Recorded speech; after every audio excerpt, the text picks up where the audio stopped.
à Geneviève Notens pour cette invitation chaleureuse et à toute l'équipe de l'Observatoire de la liberté d'expression.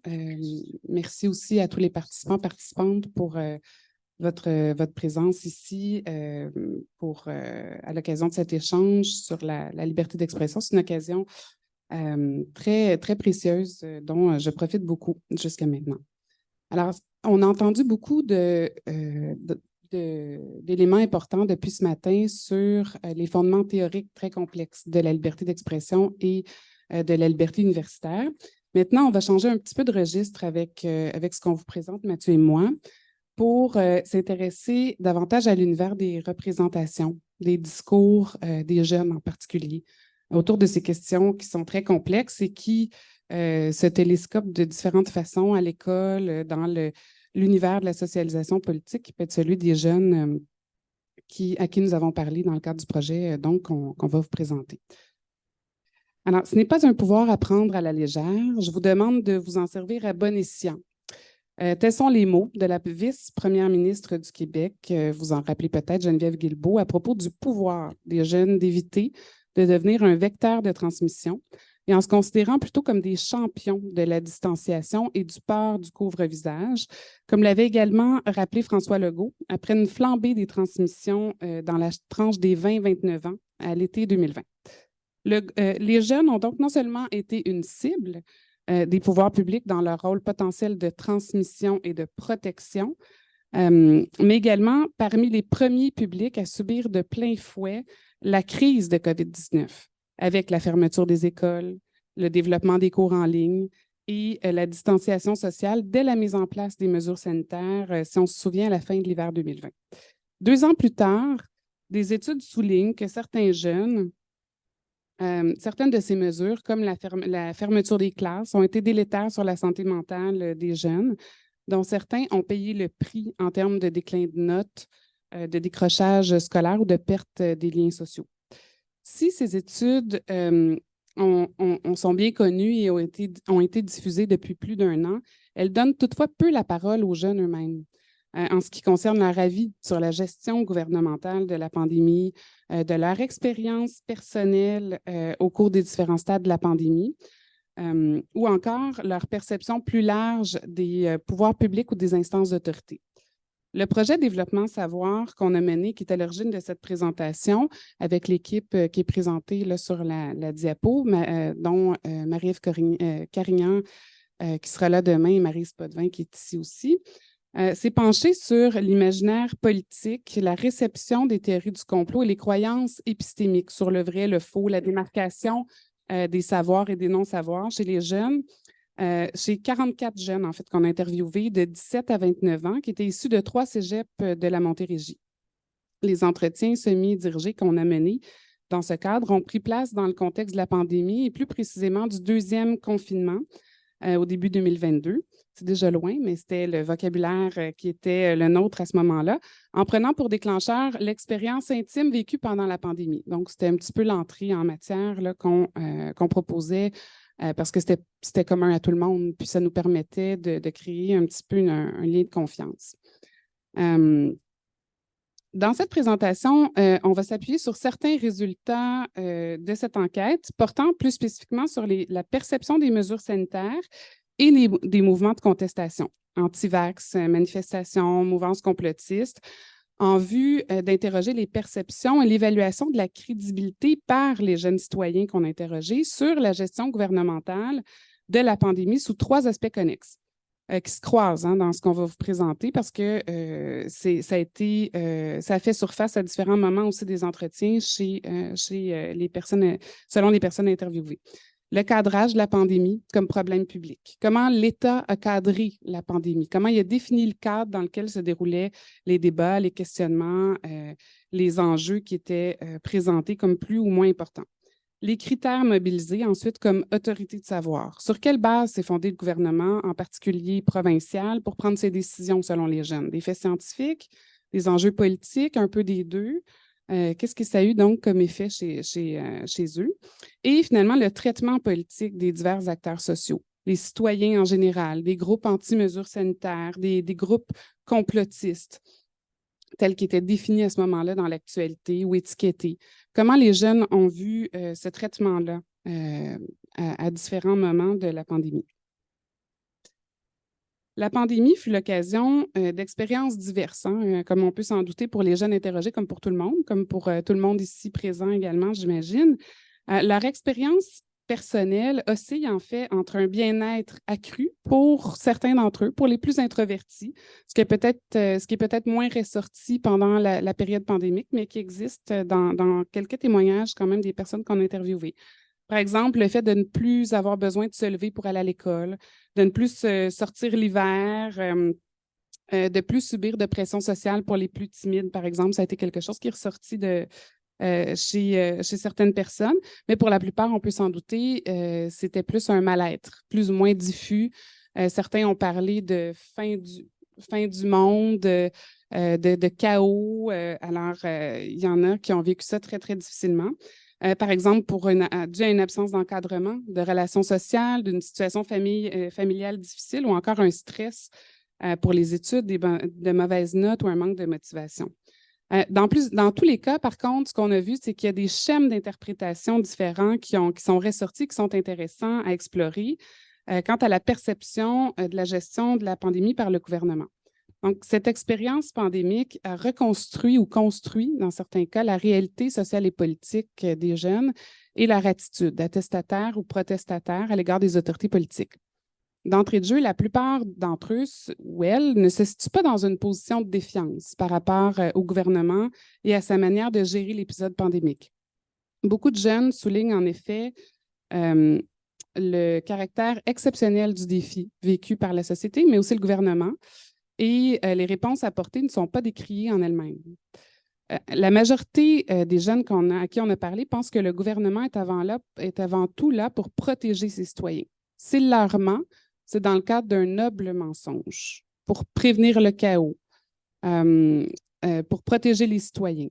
Et dans la même perspective, les mesures sanitaires mises en place sont souvent perçues comme bénéfiques.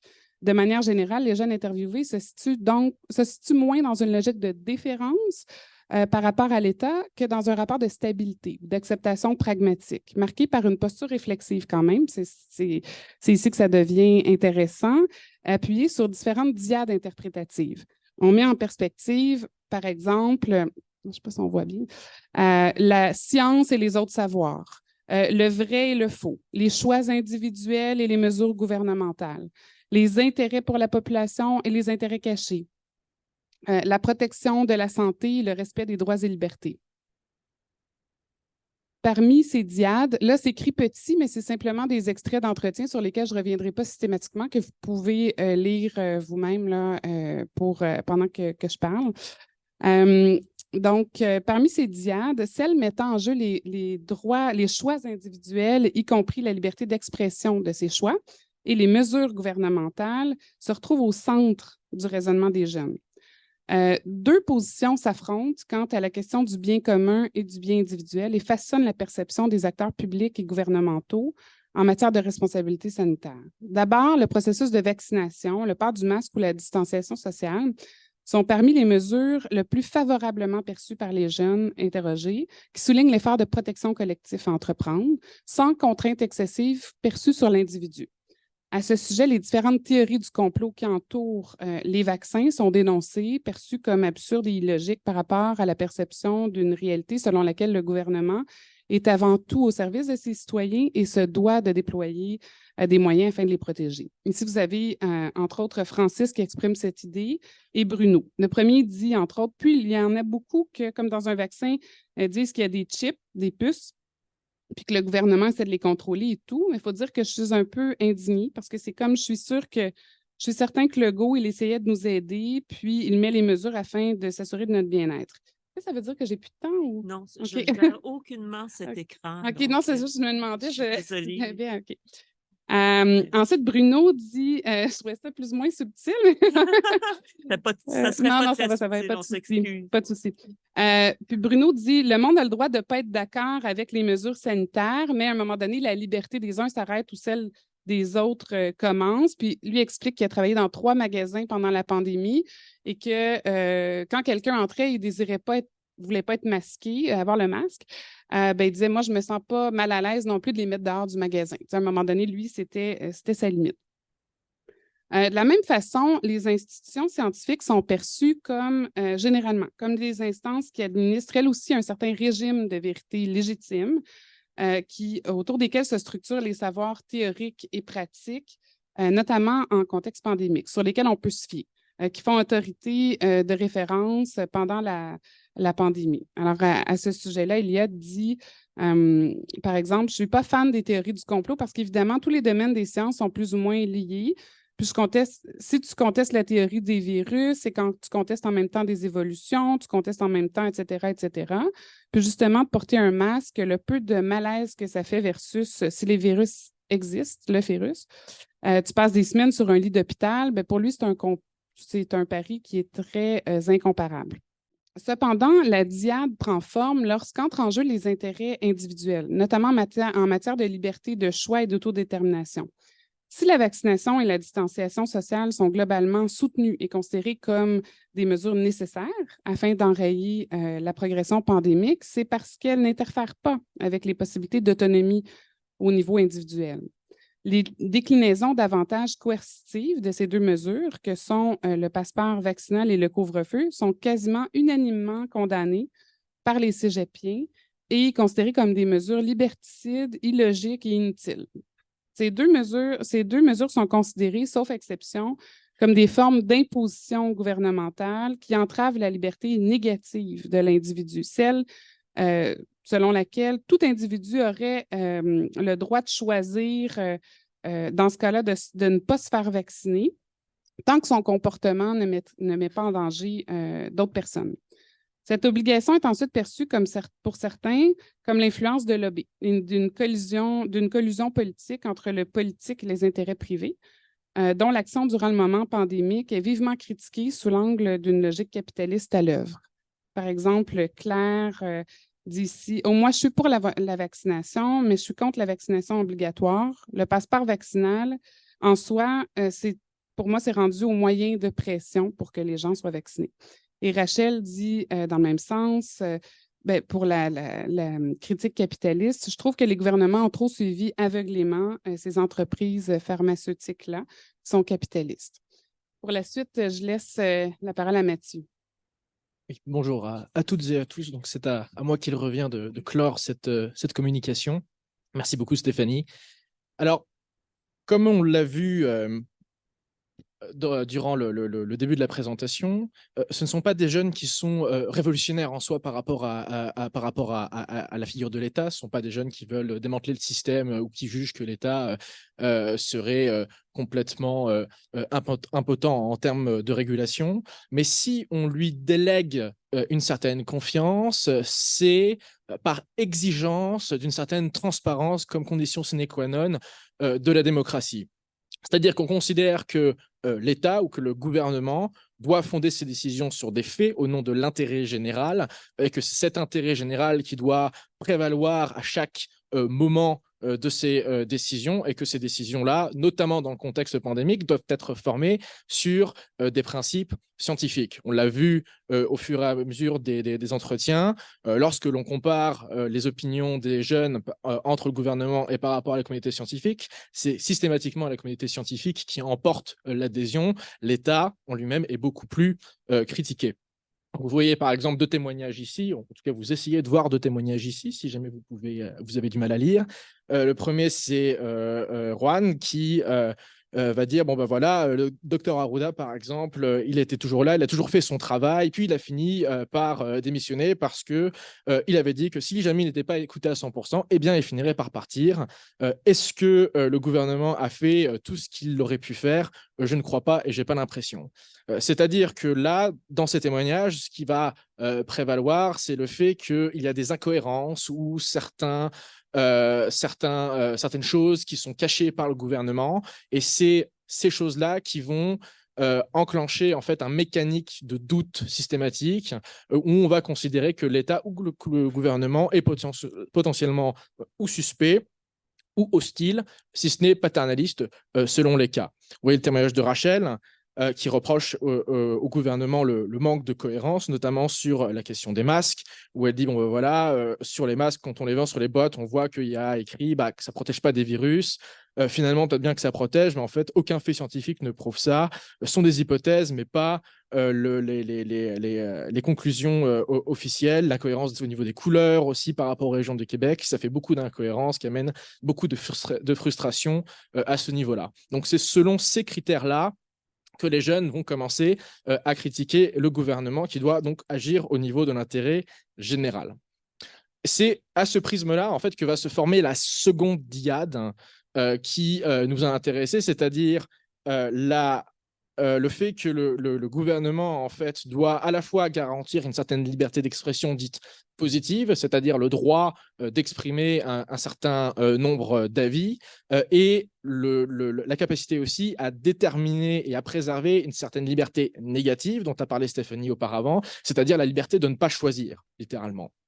Et cette tension-là, on la voit en fait à plusieurs niveaux dans les entretiens, notamment par rapport au convoi de la liberté qui a été assez récurrent dans les témoignages de ces jeunes-là, c'est-à-dire que d'un côté, on considère que la liberté d'expression est sacrée, c'est-à-dire que toute idée, même complètement loufoque, on considère que toute idée, même complètement loufoque, a le droit de citer dans la sphère publique, et notamment par rapport au convoi de la liberté, on a des jeunes qui nous disent « bon, ce sont des gens qui ne voulaient pas se faire vacciner. Ils ont tout à fait le droit de manifester et d'exprimer leur avis. Il n'y a pas de problème. La limite que désignent ces jeunes-là au moment de parler du convoi de la liberté, c'est nous ne sommes pas d'accord par rapport aux violences potentielles qui peuvent être mises en place lors de ce convoi. C'est-à-dire que la limite au niveau de la liberté d'expression, elle se fait par rapport à la préservation de la liberté individuelle et de l'agentivité d'autres personnes. C'est ça qui va fournir la limite. C'est-à-dire qu'on peut exprimer un avis ou une idée qui paraît complètement loufoque, mais tout en préservant l'agentivité et l'individualité des autres personnes au sein de la sphère publique. Donc, vous voyez le témoignage d'Arthur, par exemple, qui dit « Bon, voilà, le convoi des camionneurs, c'était une attaque directe contre la démocratie. Ça m'a choqué de penser qu'autant de personnes pourraient penser que c'est correct de s'attaquer au système démocratique au complet.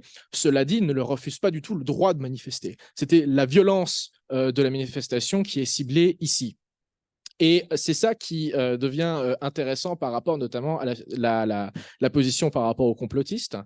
C'est qu'en fait, il y a une certaine ouverture épistémique qui se met en place.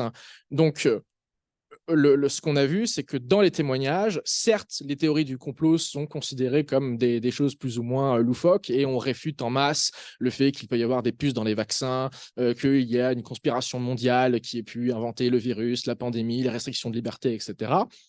Cela dit, on ne critique pas pour autant les complotistes qui véhiculent ce genre d'idées-là.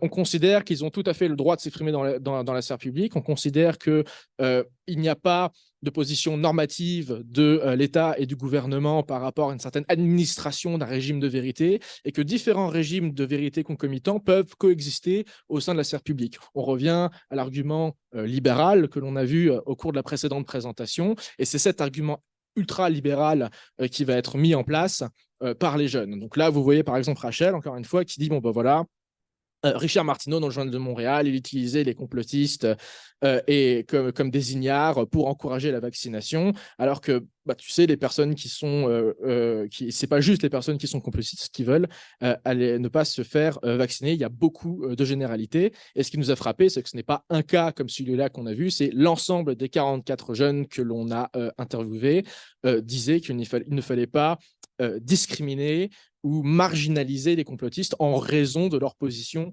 épistémique. Et même, on arrive à cette logique poussée à l'extrême de dire que les complotistes peuvent être dans certains cas des lanceurs d'alerte. C'est-à-dire que les complotistes, en fait, ne sont pas dans une logique de différenciation par rapport au régime de vérité communément admis, mais bien dans une démarche alternative qui proposerait en fait des solutions ou des options qui n'ont pas été considérées ou pas encore considérées par le gouvernement. On a donc cette conception en fait qu'un complotiste peut être quasiment un lanceur d'alerte, et c'est le cas pour le témoignage de Gabriel qui dit bon voilà, le gouvernement les juges devant tout le monde au début de la pandémie, ils disaient il n'allait y avoir qu'un vaccin, et les complotistes, au contraire, ils disaient, bon ben voilà, ça va prendre plus qu'un vaccin, ils vont sortir une affaire comme en Chine, et puis en fait, il y a eu une dose, 3 doses, 4 doses, un passeport vaccinal, ils nous ont confinés, etc. Et finalement, ces personnes-là que l'on traitait de fous ou de complotistes, eh bien, ils ont fini par avoir raison. On nous a aussi beaucoup parlé, par exemple, de la théorie du laboratoire qui a été écartée au début de la pandémie, puis qui est revenue sur le devant de la scène à un certain moment médiatique. Et on a utilisé cet exemple-là pour nous dire, bon ben voilà, vous voyez que les personnes qu'on l'ont traité de complotistes au début de la pandémie, finalement, ils avaient peut-être raison. Et donc, c'est cette espèce d'ouverture épistémique qui était intéressante au niveau du témoignage des jeunes. Donc, pour conclure par rapport à cette enquête-là, ce qu'on a vu, c'est 3 points intéressants. La première, c'est que pour les jeunes interrogés, il y a une ligne, une limite à ne pas franchir en termes de coercition individuelle, c'est-à-dire que donc le gouvernement doit à la fois évacuer toutes sortes de normativités par rapport au discours et par rapport au régime de vérité, mais qu'il doit préserver avant tout le droit à l'individu de choisir ou de ne pas choisir, c'est-à-dire choisir d'exprimer son agentivité individuelle et son droit en tant que personne qui est jugée comme étant sacrée, avec une liberté d'autodétermination épistémique et libertaire qui est sacrée, et dans l'autre cas, garantir une certaine liberté négative, c'est-à-dire le droit de ne pas choisir, le droit de ne pas choisir de se faire vacciner, le droit de ne pas choisir de porter un masque, le droit de ne pas choisir d'être d'accord avec les mesures gouvernementales. Et donc, la seule limite que l'on pose à cette sacralisation de la liberté, c'est la violence comme entrave à la liberté négative de l'autre. Et j'aimerais finir sur une citation très belle citation de Eva Illouz, qui dit que le choix comme paradigme intrinsèque de la modernité, c'est une nouvelle forme sociale essentielle à travers laquelle le sujet moderne se réalise et se comprend dans tous ses aspects de son existence. Par exemple, le moi adulte et en bonne santé est celui qui développe une capacité à opérer des choix mûrs et authentiques sur le plan affectif, à fuir les comportements compulsifs et addictifs, à privilégier une affectivité choisie librement et en connaissance de cause. Et c'est là où interviennent donc du coup ces 2 niveaux. D'un côté, intérêt général qui doit être préservé par le gouvernement, et de l'autre, l'individu, la personne, comme lieu d'institutionnalisation de l'action à laquelle on doit préserver la liberté positive et liberté négative. Je vous remercie beaucoup.